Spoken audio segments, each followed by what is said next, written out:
bienvenides, bienvenidas, bienvenidos otra vez a nuestro programa ñoño favorito. Si no es tu programa ñoño favorito, no me digas, déjame seguir con esta fantasía. Estamos en Magia Libros otra vez con mi querido Juan Moriti. ¿Cómo estás, Juan Moriti? Espléndido, estoy realmente dormí una siesta y todavía no me desperté. Bueno, voy a tener que remarla mucho esta vez. Y lo voy a poder hacer. ¿Te gustó? El tema de hoy es ciencia ficción y poder. El poder en la ciencia ficción toma muchas formas: manipulación, manejo de recursos, manejo de la palabra, como estoy haciendo yo ahora. Pero te lo voy a delegar un momento para que nos cuentes quién está acá con nosotros hoy. Hoy ha venido a hablarnos de poder, hoy ha podido venir, no voy a hacer esto más. Michelle Arturi. Michelle, muchas gracias por haber venido. Doctoranda, que eso está bien, lo que estoy diciendo es participo presente. Se está doctorando, en este momento mismo todavía se está doctorando. Falta un montón, claro, es una extensión en el tiempo. Está en el acto de la doctoración, sí. Investigando ciencia ficción, pero además investigando ciencia ficción hace ya mucho tiempo. Creo que sos la primera persona que conozco de la academia que alguna vez me habló de ciencia ficción dentro del circuito académico, además. Así que, bueno, te hemos escuchado en diversos lugares hablar de estas cosas.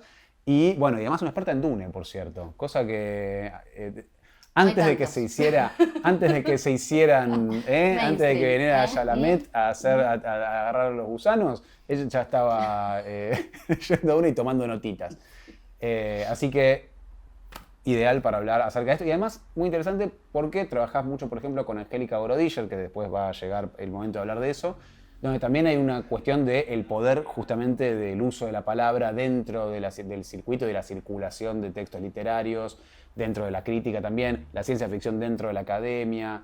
Todos esos tienen son formas de poder en las que hay disputas y hay enfrentamientos y eso se traduce a un código literario y es muy interesante, pero yo no sé nada, así que nos vas a contar vos.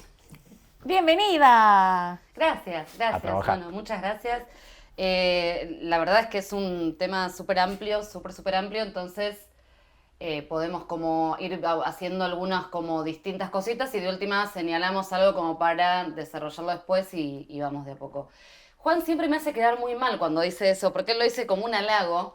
Dice, no, porque es la primera persona que me habló y que estaba interesada y que la quería. Lo que pasa es que, claro, de las personas que conoce Juan, no quiere decir que no haya un campo totalmente, perdón, vasto, amplio de personas en este momento en el campo argentino y latinoamericano de la academia que han revitalizado muchísimo los estudios en torno de la ciencia ficción. Hay una conversación amplia, buenísima y con muchos actores también interdisciplinares, como gente del campo de la historia que termina, o de la antropología, que termina trabajando con literatura.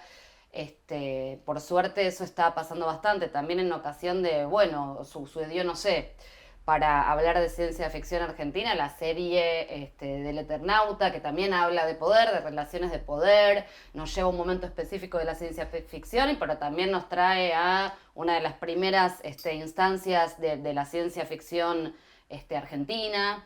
Entonces ahí como sí, por suerte es una conversación que en este momento es populosa, interesante y encuentra todas las aristas, pues si era yo sola no íbamos a llegar a ningún lado. No. Menos mal que... Te conocí vos y vos y otras personas más, cada vez más por suerte, reivindican ese recorrido tan tortuoso de las personas que sí también hace mucho tiempo ya que trabajan esto. Un ejemplo muy interesante, el Eternauta, justamente porque también hubo una disputa o disputó su significado en términos de lenguaje en su publicación, en su republicación, en su adaptación, en el hecho de que no se haya adaptado durante tanto tiempo y en cómo se adaptó. Todas esas instancias dieron pie a discusiones, no solo dentro de la academia al menos, sino discusiones populares sobre qué significa esto, ¿no? Es que ahí aparece una de las aristas, tal vez una arista muy interesante en torno de la circulación de la ciencia ficción, que es que al nacer como género popular, al nacer como parte de la popularización de la literatura a partir de los grandes procesos de alfabetización y también de instauración de distintos circuitos literarios y editoriales a nivel, por lo menos en el mundo occidental, se fue dando como a principios del siglo XX una serie de transformaciones muy veloces en la circulación del libro todavía no, de la literatura, digamos. Entonces, lo que ocurre con tanto la historieta como el pulp es que los imaginarios de inicios de siglo, del progreso y demás, aparecen como algo muy consumible, y consumible también por las masas trabajadoras que ven, que encuentran la revistita, la historieta de acá y de allá, y tanto el Eternauta como Duna, como un montón de otras grandes obras de ciencia ficción, primero ven la luz y llegan al público desde el formato revista. Entonces, la idea esa de que de la literatura menor, que engloba un poco a la literatura de géneros en general, o sea, el policial tiene una historia muy parecida, pero también el fantástico, o el maravilloso, o el fantasy, tienen como esta sombra de ser, como son literatura popular, están lejos de la cultura, y el libro es como un objeto ahí más ligado a la biblioteca de quien trabaja con la literatura y la cultura, que luego apareció, ¿no?, masivamente hacia mediados del siglo XX, casi en todas las casas, podríamos decir, en un momento. Y eso también arrastra a la literatura y empiezan a publicarse con menos tiradas o de otra manera, con materiales más caros, y aparece ahí el entre, ¿no? En el mismo momento, bueno, no sé si en el mismo, pero en un proceso similar al de la sofisticación del dispositivo literario, o sea, del soporte literario de la ciencia ficción que pasa a ser el libro, ahí también es cuando la ciencia ficción va encontrando sus voces más prominentes y empieza a aparecer esta idea como no solo del bestseller, sino de la gran obra. Los casos paradigmáticos son los de Asimov, los de Bradbury, que están como en el medio, pero justo ahí empieza la ciencia ficción a tener un desarrollo de una sofisticación de sus recursos, de sus materiales, de cómo trabaja, y a esto se le conoce como la nueva ola. Tenemos la edad de oro, la ciencia ficción tiene esto de es muy categorizable, ¿no? Y hay mucha gente, siempre estamos entre, ¿no?, también la academia y el fandom, entre los estudios y los lectores, y los propios lectores también van armando ciertas categorías. Es decir, hubo una disputa también política, de alguna manera, en los debates literarios sobre, bueno, pero ¿quién fue primero? ¿Wells o Shelley? Y bueno, y el feminismo vamos a decir los feminismos, que la ciencia ficción está muy emparentada con el discurso utópico, y el discurso utópico está muy emparentado con los feminismos del siglo XVIII, con la madre de Mary Shelley, que es Mary Wollstonecraft. Entonces, cada vez que hablamos un poco, decimos esto, ciencia ficción y poder, y qué palabra circula, y lo primero que hay que pensar es que la ciencia ficción no siempre tiene el poder que tiene la literatura, ¿no?, la alta literatura, y sin embargo siempre lo va reconquistando. O sea, hay algo ahí de cómo interpela, cómo logra interpelar, antes tal vez desde sus materiales y la idea de que todos podemos leer una aventura o ser partícipes de las transformaciones enormes y vertiginosas del mundo que nos regala el inicio del siglo XX, con todo el desencanto de la razón también, para luego pasar a, bueno, ahora que podemos discutir sobre esto, toda la segunda mitad del siglo XX, ¿cómo se discute esta literatura? ¿Qué relación tiene con nuestro mundo? Efectivamente nos sirve. Ya vamos con May, lo primero que decimos es, no digas que va a predecir el futuro. La ciencia ficción no predice el futuro. Lo que hace es trabajar de manera específica con su tiempo, ¿verdad? De hecho, o sea, estás tirando tantas cosas que digo, Perdón. quiero esto, quiero esto. No, es bárbaro, porque me da como dos entraditas en cuanto a lo que estoy pensando mientras te escucho de lo que es el poder. El poder en cuanto a capacidad, por ejemplo, capacidad de acceder a cierta, no sé, digamos, dentro del mercado, ¿no?, a cierto texto. Y si estamos hablando de las revistas pulp, de las ediciones mass market, ¿no?, de la ciencia ficción, hay un poder en el lector de acceder a esos textos, y con la masificación aumenta el poder de la enunciación por parte de las personas que están escribiendo estos textos. Y mencionaste la nueva ola y los feminismos, el poder de la palabra, el poder de la imaginación, de utopías, por ejemplo, que está en diálogo con problemas de los años 70, por ejemplo, 60-70. Sí, es que esas cosas que pasan también el ¿no?, el encuentro de la nueva ola de la ciencia ficción, que incorpora los debates sociales de manera compleja, Y o sea, estamos hablando de autores como Philip Dick, como Ursula Le Guin, como Theodore Sturgeon, que son autores que realmente se ponen a pensar qué pasa entre cuerpo y máquina. O qué pasa con el poder de, o sea, una vez que luego de los grandes conflictos de la primera mitad del siglo XX, nos tenemos que poner a pensar cómo estamos pensando la otredad, y la ciencia ficción piensa mucho la otredad. Entonces aparecen los feminismos con estas space operas que tanto nos gustan, donde ponen en cuestión toda esa visión colonial que podía aparecer con la idea de conquista, ¿no? De conquista de otro planeta o de descubrimiento desde un punto de vista androcéntrico. Es una relectura también de esa especie de réplica en código literario, esa réplica de la forma de la jerarquización del poder que aparece quizás sí en la Edad de Oro, ¿no? Como la historia de aventura lleva esa estructura de poder a espacios extraños, y en la nueva ola hay una revisión de cómo puede ser que en las posibilidades de la imaginación que presenta este género no podamos revisar cómo se distribuye el poder, y que el poder se ejerce de diferentes maneras, como aparece también quizás un poco de teoría, además, más allá de la lectura literaria, eso también aparece teoría como parte de la producción. Sí, lo que aparece es una politización muy fuerte, o sea, si seguimos como nos gusta seguir tanto a Frederick Jameson, lo que aparece un poco es una capacidad, una potencia política dentro de la ciencia ficción muy fuerte, y en realidad no de la ciencia ficción en sí misma, que por supuesto la literatura se puede defender a sí misma y demás, pero esa politización tiene que ver con la literatura y cómo es recibida también, o sea, cómo los lectores pueden imaginar su propio mundo de otra manera, o preguntarse por qué un mundo les había resultado extraño, por qué esa otredad les había resultado una otredad, por qué les había resultado conquistable. O sea, no solamente la propia estructura de la que no solamente preguntarnos, bueno, pero entonces, ¿por qué siempre los que van en la nave espacial son hombres? Que sí, es una excelente pregunta y hay un motivo.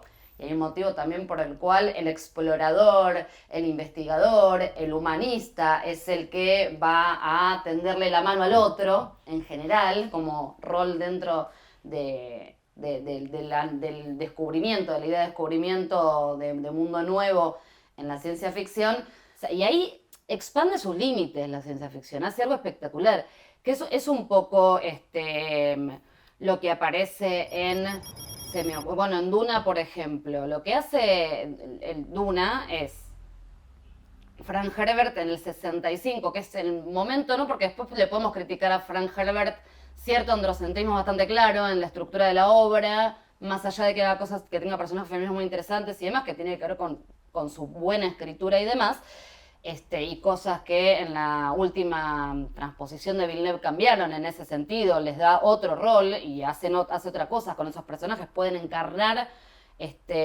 posiciones políticas de manera mucho más firme, las mujeres en la última transposición.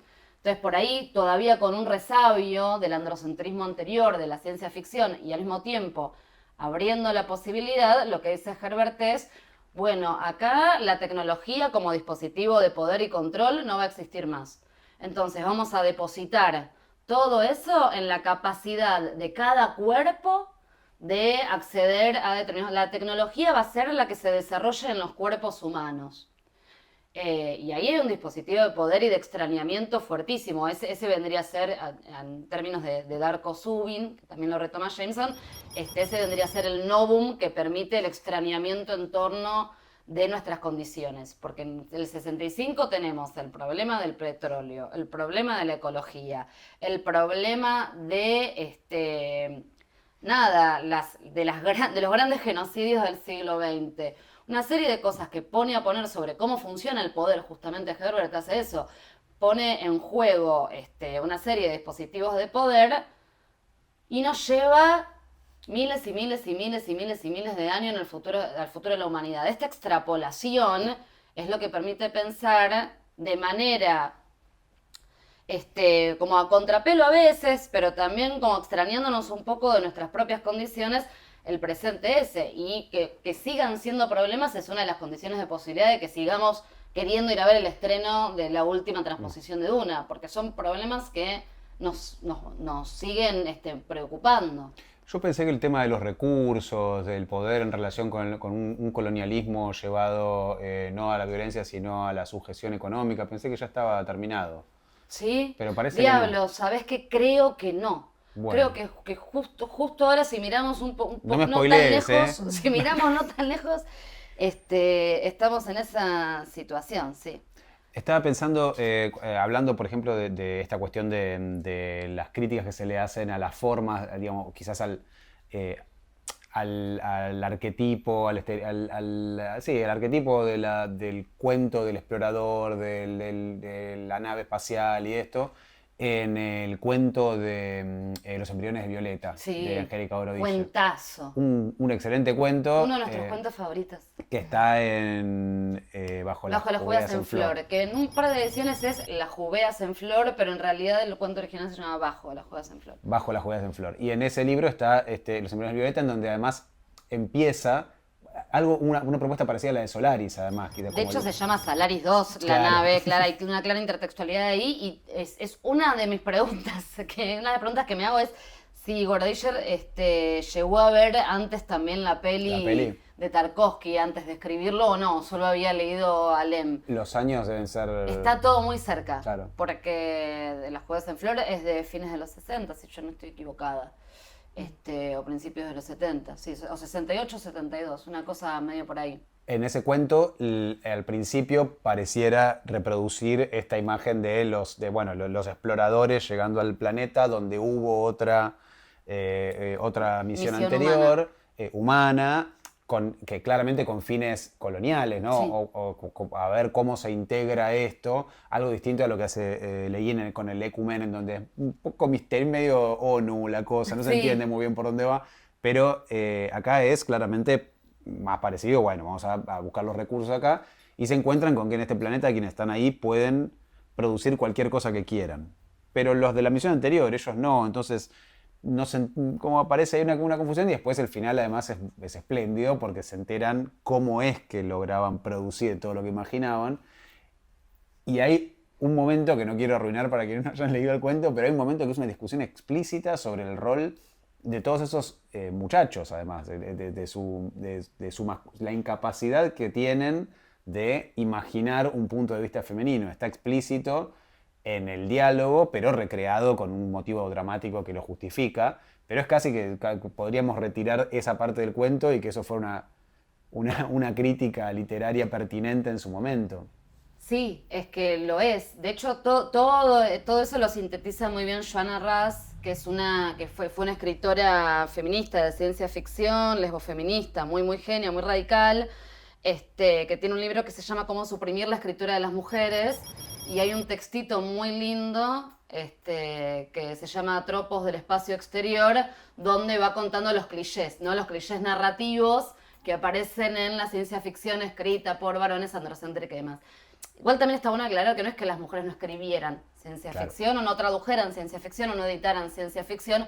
Lo que aparece es realmente otro lugar para las autoras desde ya, porque por procesos más generales, digamos, que no tienen que ver solo con la ciencia ficción, y al mismo tiempo esta politización que involucra esta reflexión sobre el rol de los géneros. Pues podemos pensar que esto que hace Gorodischer no solo lo hace Leguín en La mano izquierda de la oscuridad, Joanna Russ en El hombre hembra, James Tripty, que en realidad no, James Tripty, que también se llama Alice Sheldon, en Houston, que es una similar. Houston cuenta también una nave espacial colonizadora que compuesta por una tripulación, son todos varones cis, y lo que hacen sin querer es viajar al futuro. Y en ese futuro el mundo está, el planeta Tierra y demás son todas mujeres, cis, y personas más masculinizadas mediante procesos artificiales, digamos, y ellos no pueden con esa data, no pueden con la data. No se bancan Entonces los datos, todas ¿qué esas... pasa? La multiplicación de puntos de vista femeninos, masculinos, distintos, o los que les pasan distintas cosas en esa experiencia del género, en sí misma es disruptiva. Pero también lo hace Theodore Sturgeon en Venus más X, en el 60, digamos, un par de años antes. Y Sturgeon no es necesariamente feminista, pero sí tiene una sensibilidad distinta. Esto se lo había criticado Asimov a Orwell. Yo esto lo cuento siempre. Así que si ya lo conté alguna vez te pido disculpas.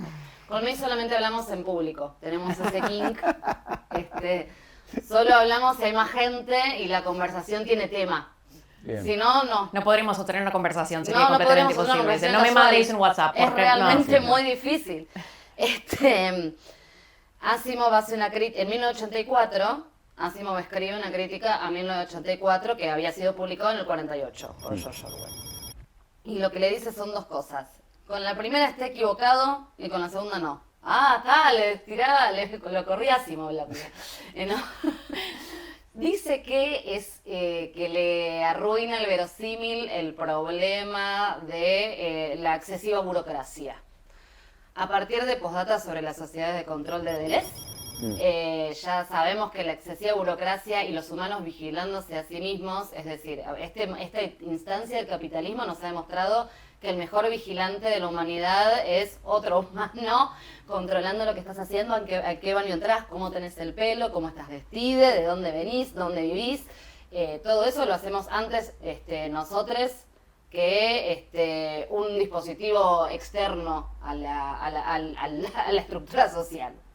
Pero se le critica eso a Asimov. Y lo otro que le critica es que sus personajes femeninos son muy chatos. Y piensa, si vos pensabas que la sociedad iba a cambiar y evolucionar tanto, ¿por qué? Medio que lo corre por trosco Asimov a Orwell ahí, pero ¿por qué no pensaste en otras relaciones de género?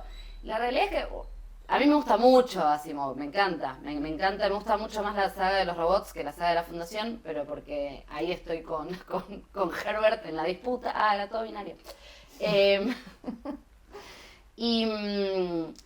Si uno lee Asimov, no tiene personajes femeninos fuertes. Y también escribió como el futuro del futuro del futuro del futuro. Y tal vez su personaje femenino más interesante es Susan Calvin, que es una frígida mala onda. O sea, como... Lleno de frígidas mala onda en la Lue. Es fácil, es como cambiarle un poco, le cambias el nombre por uno femenino y es un personaje aguerrido, que podría haber sido un varón, ¿no? ese perfil. Es raro, es rarito. Sí. Yo estaba pensando, te voy a cambiar un poco de carril, porque estábamos pensando un poco en esto o estamos desarrollando ideas de jerarquías de poder, ¿no? Entonces nos estábamos preguntando un poco con Juan antes, cuando estábamos siempre tirando el tema y nos sentamos ahí con las cervezas, bueno, ¿de qué vamos a hablar? Tenemos que inventar algo, tenemos que parecer gente capaz de desarrollar una idea, como no estoy pareciendo yo ahora. Parecer. A mí me gusta esta época en la que hay que parecer, porque ya está. O sea, ¿para qué tanto estudio si al final con... Esto es internet. Sí, con una sonrisita. Bueno, y pensamos un par de ejemplos de como otra propuesta, que sería como la mente colmena, por ejemplo. Estoy pensando en Enjambre, de Sterling, en El Gusano, de Luis Carlos Barragán, y también tenemos ahora el ejemplo de Pluribus, la serie. Sí, Juan Rocco tiene un cuento en su libro de cuentos, cuyo nombre ahora olvidé, pero luego buscamos, que es también una mente colmena, que es aquí, está muy bueno porque es como un noir, una persecución policial, que termina con el problema de la mente colmena. Es un tema que a él le interesa mucho. O sea, hemos trabajado, Mirá. En Argentina también. No lo escuché, pero bueno, aparece así como una especie de alternativa, un poco, quizás como la fantasía o el hombre de paja de aquellos que disputan el poder jerarquizado. O sea, vos lo que querés es... Y el hombre de paja procede a ser esa mente colmena en donde todo el mundo siente lo mismo. Una vez me respondieron eso, una de las primeras veces que hablé de Duna en público en los encuentros que también organizaba Laura Ponce, pero los que eran en universidades, Pórtico. Pórtico se llamaban. Laura Ponce es una escritora argentina de ciencia ficción y editora también de Ayermanot. Yo dije, bueno, no, porque hablaba de Joanna Ross del hombre de hembra, eso. El que me discutió hablaba de una, me confundí yo, me quise... No. Yo digo, no, porque en el hombre hembra, Joanna Ross plantea un mundo todo habitado solamente por mujeres cis, porque luego de una serie de problemas se extinguieron los varones cis, qué sé yo, y son todas lesbianas, están todas felices. Como, de hecho, escribe luego un cuentito que es el encuentro cuando todo cambió, que efectivamente vuelven los varones y ahora qué vamos a hacer. como que lo lleva un poco al límite, por suerte. Sí. Y lo que me responde cuando yo hablo de la multiplicación del punto de vista, el dispositivo más interesante del hombre-hembra, más interesante para mí, es que son 4 narradoras que uno podría pensar es la misma subjetividad que aparece en 4 momentos distintos de la historia de la evolución humana. Entonces, la como primera 4 realidades distintas. Claro, son las Jotas. Está Joanna, Joan, Jane, ¿no? Como son todas variantes del mismo nombre. La primera está a mediados de los 50, como entendiendo la autonomía femenina como algo deseable, y la última está en el mundo este. Y Wailaway se llama, Wailaway el lugar. Y me dice, pero vos decís esto de cambiar el punto de vista y al final es totalitario. Es todo totalitario lo que estás proponiendo. Y es como, no, o sea, que vos no te puedas imaginar un mundo en el cual que haya muchos puntos de vista puede ser armónico, no quiere decir que un punto de vista siempre se imponga. O sea, ese es el problema. El problema ahí está en la idea de conquista, en la idea de imposición. Es un poco el nombre del mundo es bosque de Úrsula Le Guin. Llegan los humanos y aparece la guerra como posibilidad ante un pueblo que pierde su identidad pacífica, de armonía con el mundo, pero lo tiene que defender de golpe. No sé si entendí cuál sería la crítica, qué sería totalitario, solo lo pienso, por ejemplo, pensando en este ejemplo que decías de Pluribus, en donde efectivamente se materializa de un modo que uno piensa, no, claro, esto no es una utopía, porque se pierde la individualidad, lo cual podemos decidir si parece que estamos regalando la individualidad todos los días, pero entonces, ¿por qué es eso tan defendible? Pero lo totalitario sería esta cuestión de como una especie de homogeneización del espíritu. El androcentrismo efectivamente ha implicado el hecho de que desarrollemos desde la medida del varón hasta la medicina, ¿sí? El varón cis hasta la medicina, implica una serie de supresiones de la subjetividad a lo largo de la historia de la humanidad, de distintas instancias de la humanidad, de distintas otredades, Occidente sobre Oriente, un montón de cosas, ¿sí? Que está reflejado mucho. Para Le Guin esto está reflejado en la guerra. La guerra es el dispositivo patriarcal por excelencia, por lo menos en su literatura esto pasa de esta manera. Entonces, lo que yo creo que hay un punto ciego ahí a pensar la idea de... metámonos en el problema, metámonos en ese problema, que es lo que hace mucho la ciencia ficción feminista y la ciencia ficción que se mete con el problema político. Ahora quiero que nos cuentes sobre Barragán, porque yo no leí ese punto y está muy bueno, el de los gusanos y la pérdida de la individualidad, pero hija de sangre de Octavia Butler. La humanidad es colonizada por una especie por unos seres enormes que parecen insectos, escorpiones, algo extraño, no sé qué, que se comunican con nosotros y con los que se generan vínculos afectivos al mismo tiempo que violentos, ¿sí? Bueno, ¿qué pasaría si la humanidad para sobrevivir solamente puede aceptar un orden colonial en el que está sometida? ¿A qué voy con esto? Hay que explorar eso, hasta que no escribiste la literatura no lo explorás. Y lo que no había entendido esta persona, cuyo nombre no recuerdo y lo lamentamos mucho, por esta persona que estaba con ganas de pelear más que de entender, es que hay distintos puntos de vista femeninos también en el libro de Joanna Russ. Esto es lo que está diciendo, que las condiciones históricas, materiales, producen subjetividades diferentes y que honestamente, ¿por qué la ciencia ficción no predice el futuro? Porque no sabemos quiénes vamos a ser.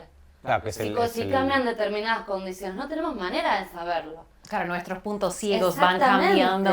Sí. En general el anarquismo lo tiene bastante claro. Hay cosas que solo se van a resolver desde subjetividades postcapitalistas en este momento, pero también podría ser post lo que esté, que es, podría pensarse como no se destruye la casa del amo con las herramientas del amo. Totalmente. Que es interesante para pensar en cómo también esa imposibilidad que decís de anticipar, esa imposibilidad esa no búsqueda de anticipar desde la literatura, sí es, si estábamos pensándola no como un elemento de anticipación, la literatura de ciencia ficción, sí es una disputa en el presente por tomar la voz del relato, que es un ejercicio de poder. Quien relata tiene el poder. Me parece, por ejemplo, en Le Guin, además de la guerra, como también está el conocimiento y la voz como aquello que se disputa en cada una de esas cosas, ¿no? La voz que supera a la otra y el conocimiento que se retiene como ejercicio de poder, o por lo menos aparece así, me parece mucho de la saga de Jaime. El conocimiento y la episteme en general están puestos en tensión en muchas obras de ciencia ficción y Gorodischer hace algo muy parecido también.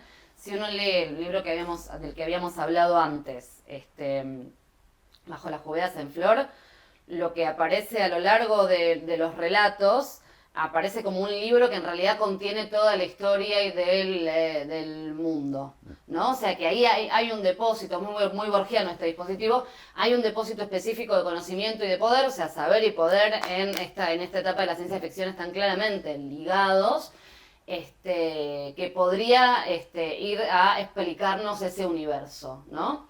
Y pasa también con la narración bueno, no es de ciencia ficción, pero tiene Calpa Imperial, en el cual el relato del Calpa Imperial, Calpa que es un periodo extensísimo de tiempo, no me acuerdo el origen de la palabra, es un periodo muy extenso de tiempo, entonces es un imperio que se va muriendo y revitalizando, y empiezan los relatos, dijo el narrador.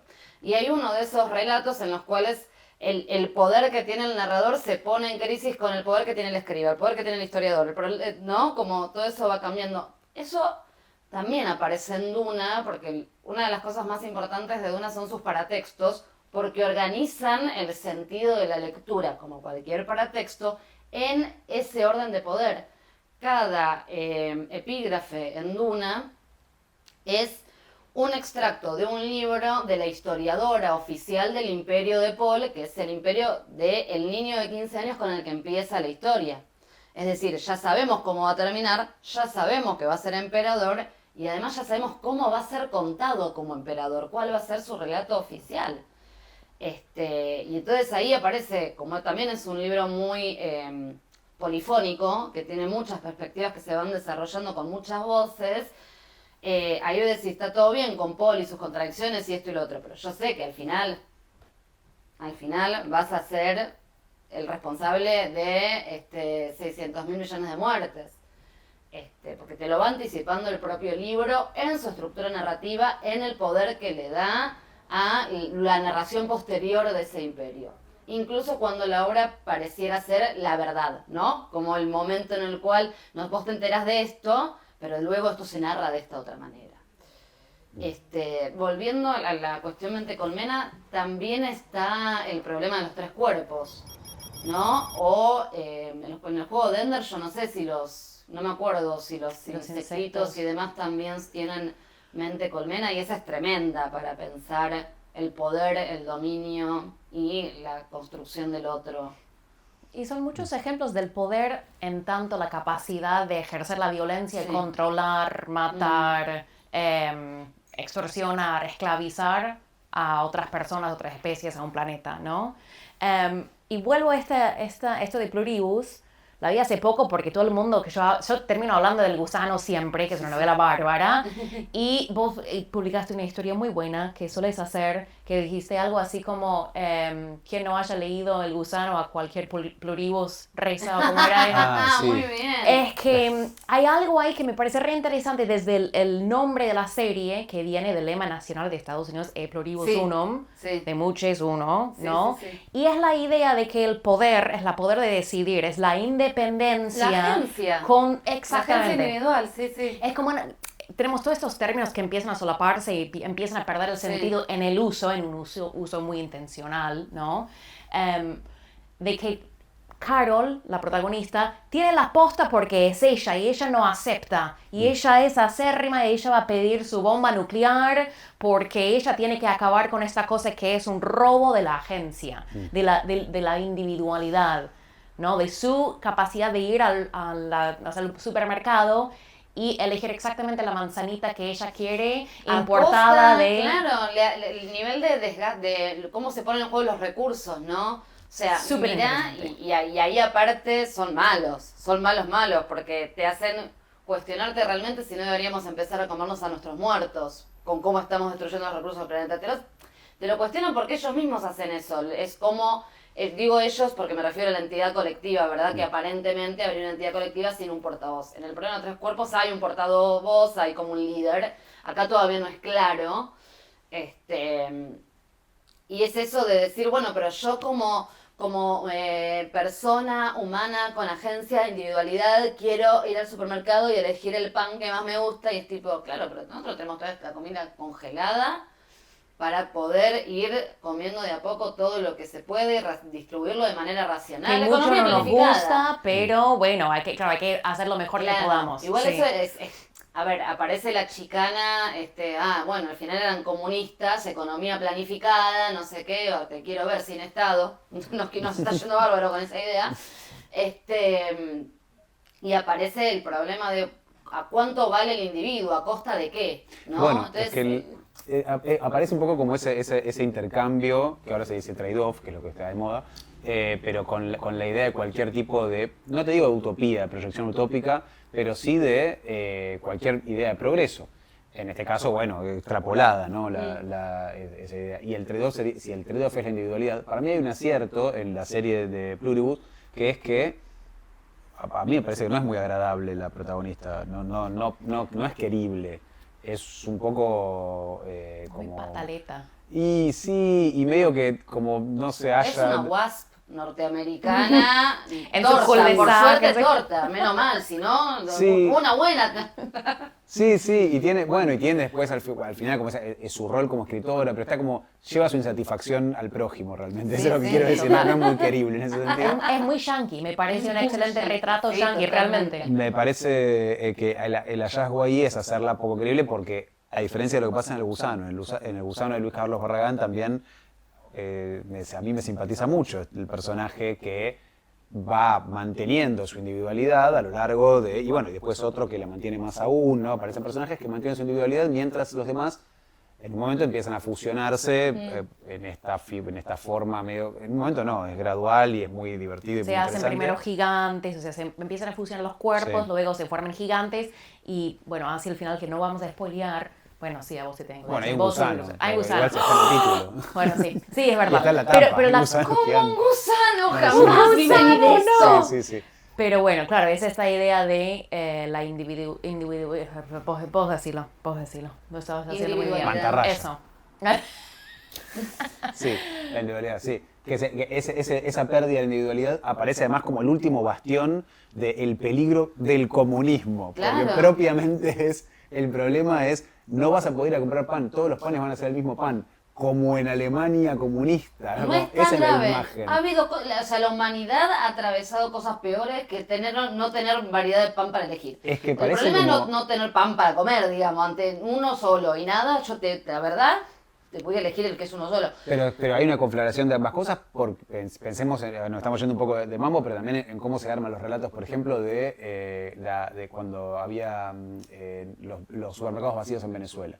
Se mostraba que estaban vacíos. La escasez, sí. Claro, y esa escasez, como fue el periodo especial en Cuba para el caso, como la escasez queda pegada con la idea de la no variedad, cosas que son muy distintas. Son muy distintas. Pero Sí. queda entonces o la escasez, que es comunista, o la falta de variedad, que es también comunista, o... El individuo eligiendo todo y teniendo a 7 u 8 personas Claro. y 10.000 árboles a costa de... O sea, para que ese individuo pueda todo lo que puede, tiene que haber un gasto energético y de Claro. recursos absoluto.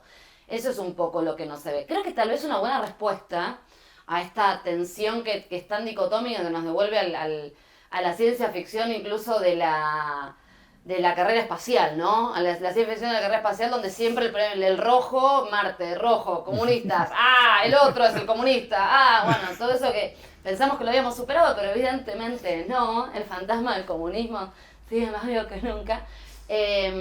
Me parece que una buena respuesta tal vez es el homogestalt de Sturgeon, ¿no? Que también es muy liminal en términos de dónde ubicarlo. El modelo de más que humano. Sí, de más que Que es la humano, que se que son construye. entidades que se construyen con 5 subjetividades diferentes. Y lo que dice más que humano porque es un poco más que lo que era antes, que cada potencia por separado. Me parece que la idea de lo colectivo, que por ahí en El Gusano está esto, que yo la verdad no lo leí, pero cada vez que hablo con vos en público me dan ganas de leerlo. Porque en El Gusano lo que entiendo es que hay como un resabio de individuo. O sea que todavía entendemos esa contradicción. Entonces, por ahí hay como un miedo a perder la identidad que termina siendo como un refugio del individualismo, no de la individualidad. Me parece que hay como una excusa extraña que se arma. En El Gusano en particular empieza, eso está, supongo que porque lo habrá pensado y lo habrá trabajado, pero empieza ya con parece más haber un interés, una curiosidad, como que lo que aparece como determinación es que cuando la gente se toca la piel se atraviesa y como que se fusiona. Entonces el estándar es esa intromisión en el otro, esa especie de un compartir por fuera de lo controlable. Ese es el estándar, y sobre ese estándar todo el mundo se cuida de no hacerlo, y hay un cultivo de una curiosidad por hacerlo, que está desde el principio, donde el protagonista se fusiona con Sarah Ahmed. Se llama Sarah Ahmed. No sé por qué. Y se vuelve un feminista guafiestas. No, feminista guafiestas. Son como dos nenitos que se fusionan y después cada uno se va llevando como partes del otro y teniendo una especie de mezcla de experiencias muy profunda y bueno, crecen y avanza. Pero es que a mí me parece que es un miedo, ¿no? Porque si hay algo que nos ayuda con nuestros miedos es la literatura, ¿no? Que da cuenta de ellos, que los elabora, etcétera, etcétera, etcétera. Creo que ese miedo es el miedo individualista, a perderme en el otro, a no poder nunca más ser yo que soy no somos tan especiales. Ni siquiera para el planeta somos tan especiales, al contrario, somos medio choto, para el planeta medio negativo, no se puede decir esa palabra, ¿no?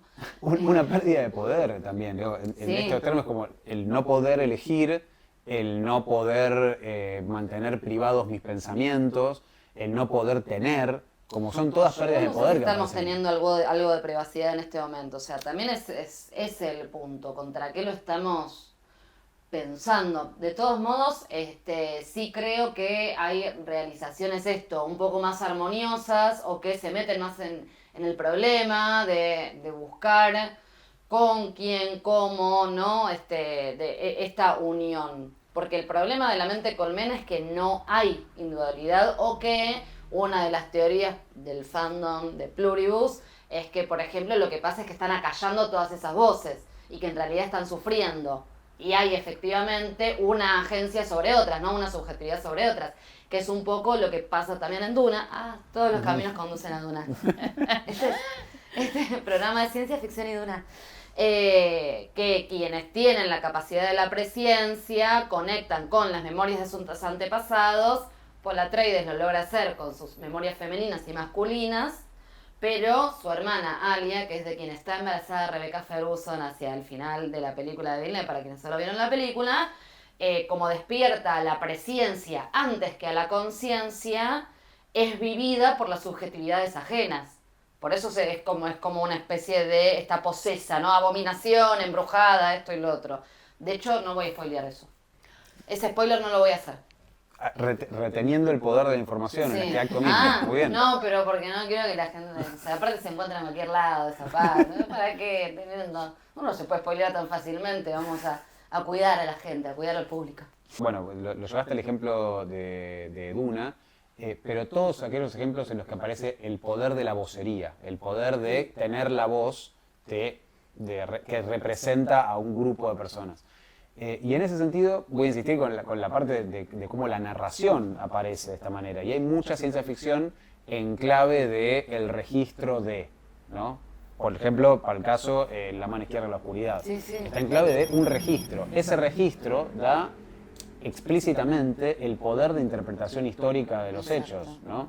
Y en ese lugar es muy difícil, sin embargo, como lectores, ¿no? Como uno cuando lee eso, sustraerse y no leerlo como la verdad. Digo, el procedimiento literario, incluso cuando explicita que el narrador tiene más poder, cuando lo explicita porque lo pone bajo la idea de este es un relato subjetivo, incluso cuando está explicitado, como lector es muy difícil sustraerse de no seguir como la historia oficial que propone.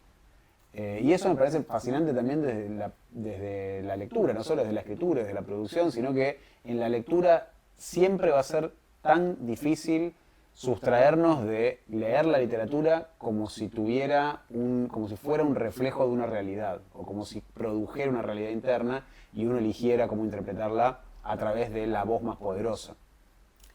Sí. No sé si aparece, quiero decir, hay una lectura, hay una posibilidad de leer de otra manera. Podemos leer sospechando, vos decías esto, por ejemplo, pero ya es un material audiovisual y tiene otras cosas.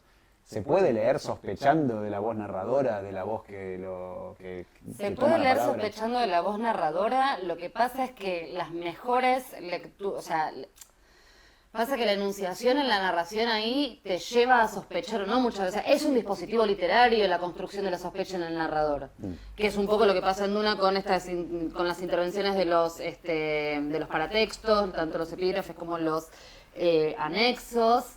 Es lo que hace Goldischer cuando da cuenta del dispositivo del narrador y cómo tiene otros, o sea, cómo van apareciendo las disputas de sentido entre todos los que van a intervenir en la producción de ese texto. Es lo que hace Borges cuando dice que se encuentra con Borges, no esa puesta en abismo, pero la puesta en abismo, la posibilidad de dudar o incluso si vamos todavía un poco más lejos al problema de la percepción, porque el problema es la percepción con el narrador, cuánto de lo que percibe el narrador lo creemos o no. Tenemos el cuento de la criada como testimonio que se pone aparece esa distancia en su epílogo, que la serie lamentablemente olvidó, pero para mí es una de las cosas más valiosas que tiene ese libro. Hablábamos antes de Pile, las ficciones paranoicas, digamos, todo eso también es parte de la literatura del siglo XX y la sospecha ante el poder en general, pero que nosotros tengamos una capacidad de sospecha del poder absolutamente ligada a nuestras condiciones epistémica y epistemológica. Iba a citar otra vuelta de tuerca todo el tiempo nos está llevando a dudar sobre la narradora. Está bien, está el relato enmarcado, que ya estaba un poco, ya nos cansa un poco ese dispositivo. Pero después en el relato de la protagonista nunca sabés, hasta que al final sabés que estaba... Bueno, siempre hay una mujer loca dando vueltas, ¿viste cómo es? Y sí. No entienden nada. Estas mujeres siempre Pero locas. hablando de eso, y muy en sintonía el cuento de la criada, parece que ahora van a sacar la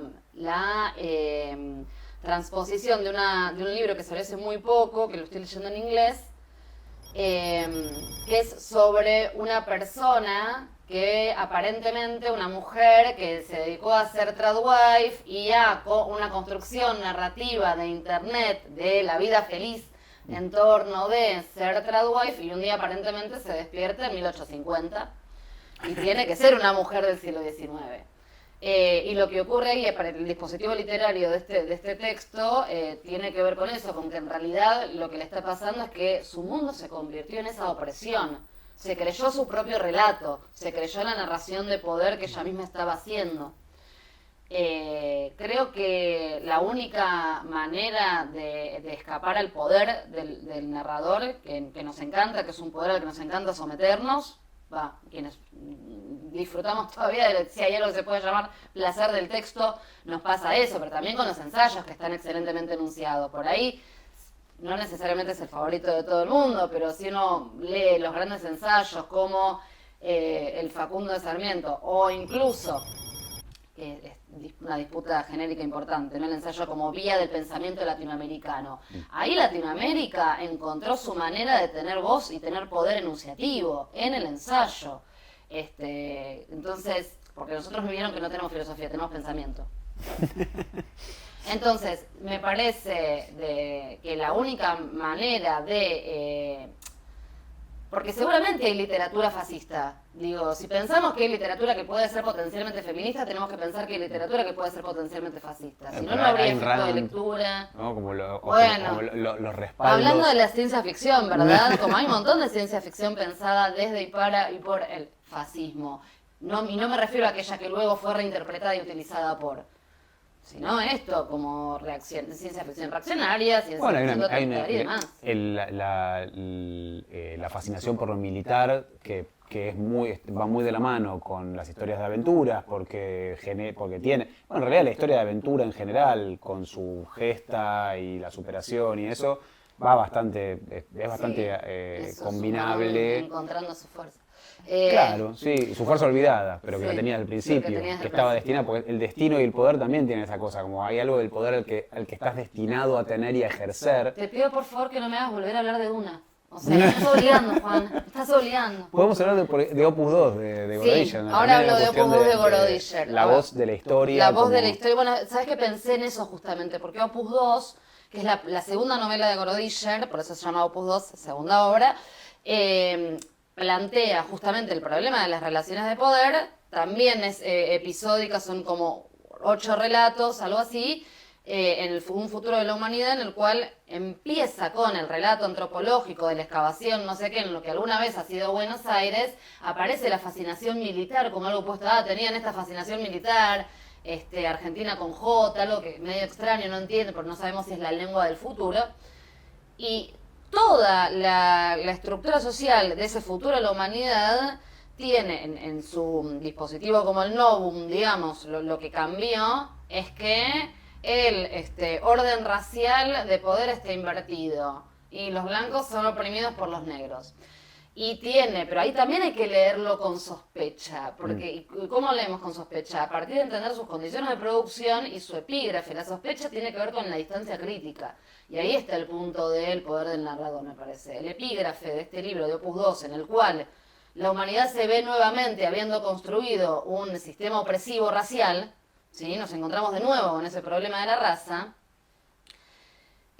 Tiene un epígrafe de González Tuñón, de Raúl González Tuñón, y dice, y todos los días muere un hombre negro en Alabama. O sea, lo que está diciendo, si fuera solamente, si uno no tuviera ese epígrafe, podría pensar que Angélica Gorodischer es una racista, que nos quiere decir, ojo con este problema, y ojo con darles mucho poder. Y en realidad lo que nos está diciendo es, siempre, si nosotros reproducimos estructuras sociales de opresión y estructuras raciales, vamos a encontrarnos con los puntos ciegos de la humanidad. Y nos vamos a encontrar además con que quien esté en el poder encuentra la forma de justificar históricamente ese poder como si fuera algo o natural o inherente. O inherente o esencial. No o sea, lo que términos... está discutiendo es el esencialismo. Claro, pero lo que me parece que es muy fino en Opus 2 además y es muy interesante es que no lo pone en términos eugenéticos, como Claro. somos mejores que, como algo muy obvio que sería un poco, como, digamos, podría dar lugar a otro tipo de historia, pero sería muy bien decir, bueno, acá ahora los negros oprimimos a los blancos porque los negros somos mejores, sino más como se imaginan que siempre Claro. los negros oprimieron. Que Entonces, nunca hubo, excavan, que el orden imaginan... natural del sentido común es ese. Claro, imaginan y dicen, claro, seguramente acá vivían hermosas mujeres negras y andaban por las calles de Buenos Aires y Que se... tiene un hijo mestizo, uno de los protagonistas, y se siente avergonzado por su propio hijo. Claro, Es terrible. y esa Está vergüenza muy le da vergüenza, digo, esa vergüenza que le da el hijo no es que dice vos sos una aberración de la naturaleza, sino como que se siente mal por su vergüenza, es más sutil Sí. y por lo tanto es mucho más hiriente en términos de hacernos ver cómo lo sistémico afecta nuestra imaginación. Fue muy mal recibido Opus 2. ¿Ah, sí? Sí. No, a nadie le gustó, nadie lo quiso leer, qué sé yo. Después igual sí, porque Gorodischer se hizo un lugar, o sea, construyó su voz como. De hecho, ella tiene un texto del 84, que para mí es muy interesante, porque lo que yo estudio particularmente es cómo aparecen otras voces y otros puntos de vista, en este caso feministas, en la literatura de ciencia ficción y fantástica en Argentina. Y Gorodischer en el 84, ya luego de haber escrito todas estas cosas de las que estamos hablando, dice, no es un tema de que las mujeres ocupemos los mismos lugares y tengamos e invertir, ¿no? Como este mismo gesto, ¿no? Invertir la opresión de género. El asunto es que ninguna voz valga más.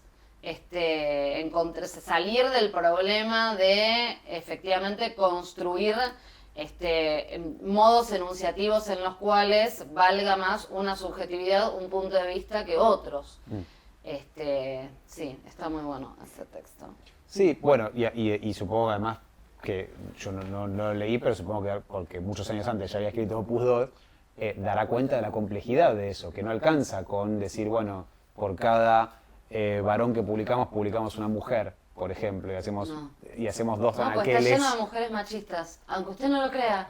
Pareciera, ¿no? Pero además que como que no alcanza con eso, pero además que no es esa la relevancia, es más sutil y es mucho más Sí. difícil, porque expresar puntos de vista no es lo mismo, No, es es que identitario también. Lo que hay que hacer es desencializar un poco, ¿no? Pero esto, qué es lo que tensiona? ¿Qué sentidos comunes tensiona la ciencia ficción? ¿Qué sentidos comunes tensiona cierto orden social? ¿Cuáles no? ¿Cuáles deja sin tensionar? Porque yo creo que ahí también hay un punto de porque hay muchísima literatura que no es tan buena, no sé qué, sobre todo la literatura popular y tal. Bueno, por ahí todavía no tenemos, no podemos leer esas tensiones o no está desarrollado el dispositivo literario lo suficiente. Digo, el problema es que siempre hay un poder atrás del otro poder, ¿verdad? Siempre hay alguien que construye hay una estructura social de fondo que está construyendo y legitimando las voces, los modos, las relaciones sociales. Entonces eso luego se va a ir reproduciendo y desandarlo no es solamente cambiar un nombre, pasar un nombre a... En algunos casos un cambio de nombre tiene una potencia intrínseca y en otros casos no te está diciendo nada. Y ahí el problema es la construcción literaria más general, me parece. Por eso no centrarnos tanto, que es algo que tiende a hacer mucho el fandom, y no me quiero pelear con nadie, pero no centrarnos tanto en el detallito del universo que a mí me sirve para entenderlo todo. Y capaz no vas a entender todo. Capaz no vamos a entender todo. Y tal vez está bueno no entender todo, no darles respuestas a todo y no desarticular todo en una novela o en dos o en una saga. Porque mientras más pretendas abarcar, más vocación totalizadora estás teniendo. Y ahí es donde trastabillás, ¿no? Como, ay, me caí en mi propia trampa.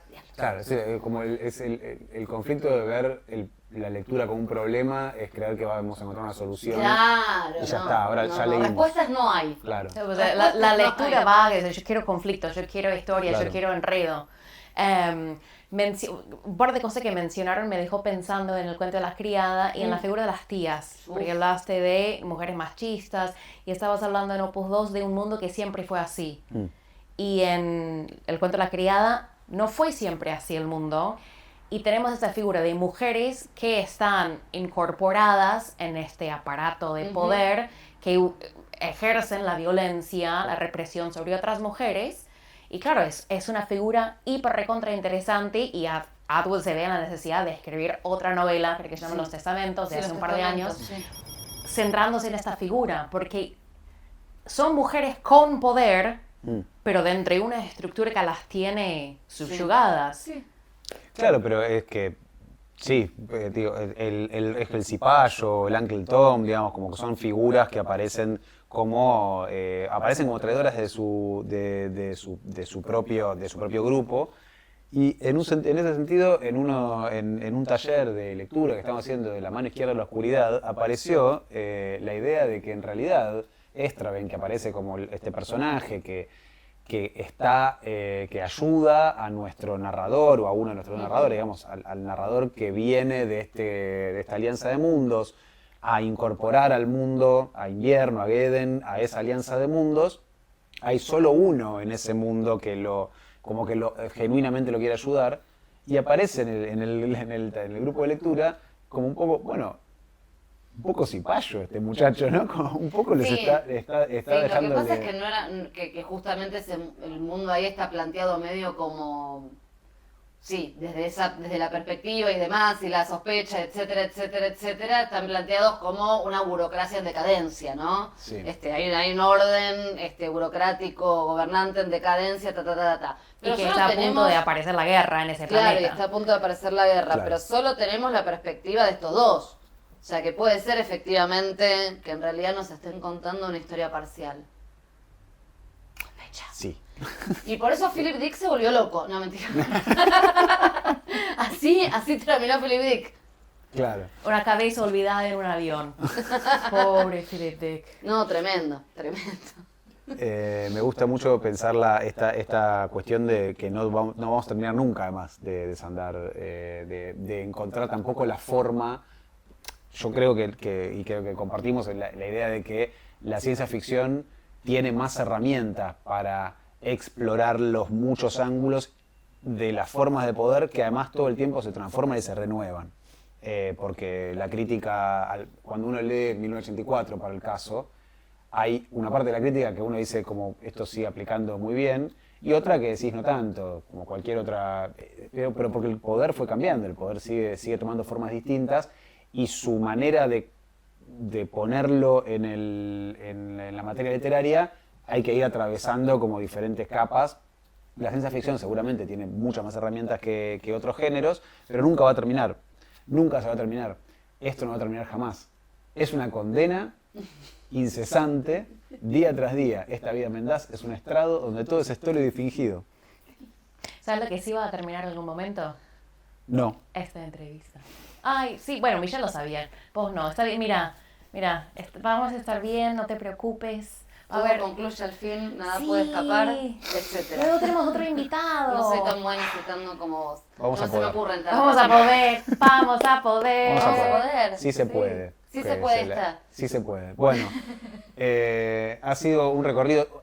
¿Sabes que estuvo re bueno hoy? Vamos a comentar en vivo la charla. Que además de mencionar las obras, reponer un poquitito de los argumentos de cada una sirve. Yo tengo ese vicio, que a veces no No. sé si aburre mucho No. o si un Pero poco es completa. que nadie leyó todo. No. Siempre estamos acá. Che, vos leíste eso Pero que es tiró, o por el Cardi, sí, o preguntarnos. Es bárbaro ir descubriendo estas cosas juntos. Sí, No, sí, y además total. cuando uno repone en función del punto que va a ser.